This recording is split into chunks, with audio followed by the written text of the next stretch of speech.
Alors, on en vient au discours de M. Macron. Pour vous deux, la première question, quels sont les éléments positifs que vous avez retenus en ce qui vous concerne? Alors, ce qui est extrêmement positif, c'est le fait que la médecine d'urgence, effectivement, et que les vraies urgences soient prises en compte à l'hôpital. Il faut, effectivement, la définition de l'urgence est difficile. Vous n'aurez pas, vous, la même définition de l'urgence que moi, je vais avoir.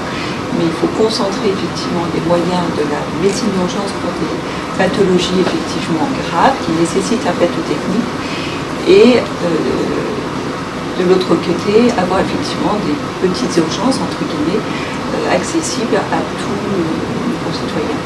Et c'est effectivement ce que cette réforme va vraiment apporter, des petits plateaux techniques, des petites urgences, des cabinets médicaux avec des horaires d'ouverture élargie, et effectivement des moyens avec des médecins urgentistes dans les hôpitaux.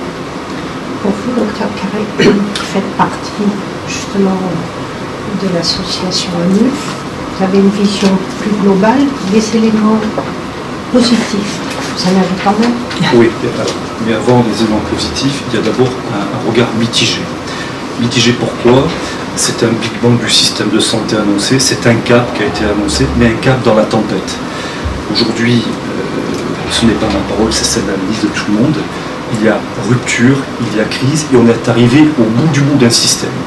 On est arrivé au bout d'un système, mais les solutions et les effets qui vont arriver sont annoncés à 5 ou 10 ans à venir.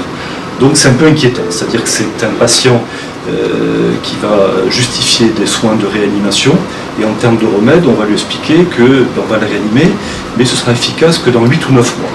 Ça fait un peu limite en termes de réponse à ce que. Bon, pour rester positif, le gros point positif pour nous aujourd'hui, c'est de la part de notre président de reconnaître que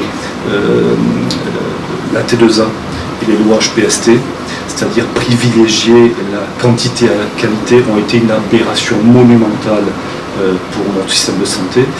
Une aberration, mais beaucoup de mal et beaucoup de dégâts aujourd'hui, tant pour les malades que pour les soignants, pour notre système de santé. Alors quelque chose qui a été occulté, qui est passé un peu à l'as, si on va rappeler quand même à tout le monde que ce système de T2A en termes de gabegie, c'est-à-dire la course effrénée pour le rendement, pour la quantité, ça a coûté 40 milliards d'euros pour des soins qui étaient non pertinents, pour des soins qui étaient redondants, qui étaient répétitifs, c'est-à-dire on va refaire des scanners, on va refaire des radios, on va refaire des bilans, on va opérer là où peut-être qu'il y aurait peut-être dû y avoir indication opératoire. On a fermé les yeux sur 40 milliards d'euros, là où même on nous demande de faire des économies de santé. Donc ça résume un peu ce que dit tout le monde, c'est-à-dire qu'on est contraint en permanence à cette politique d'injonction contradictoire permanente, qui sont quand même au final assez irresponsables, ou en tout cas elles sont dictées et elles sont portées par des gens au lieu qui sont quand même assez irresponsables aujourd'hui. Je vous interromps parce que quelque part vous mettez en cause quand même la responsabilité, la déontologie de certains confrères qui pourraient faire des interventions inutiles. Pour le patient, c'est inquiétant. Oui, c'est-à-dire qu'on a fermé les yeux sur tout un système, c'est un système qui était vertigineux, dans lequel tout le monde s'est engouffré, et sur lequel on aurait aimé avoir un peu plus de courage, un peu plus de franchise et de vérité par rapport au système dans lequel on nous a engouffrés. Après,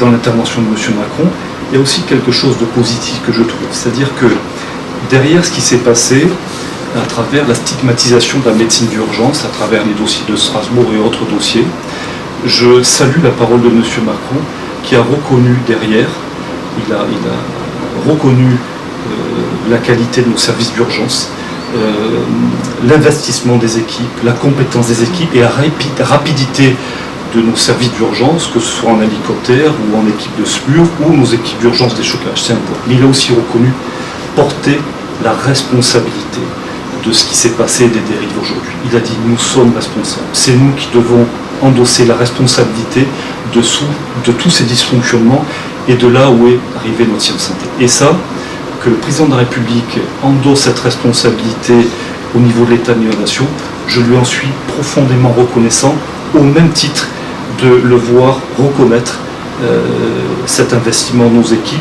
Cette reconnaissance, comme vous le savez, elle n'est pas assez portée au quotidien par nos tutelles et par nos responsables. Donc aujourd'hui, le fait que cette parole vienne du chef de l'État, je lui en suis énormément reconnaissant.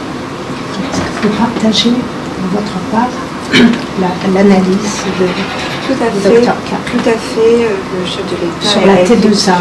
Alors sur la T2A, effectivement, il y a une redondance d'examen.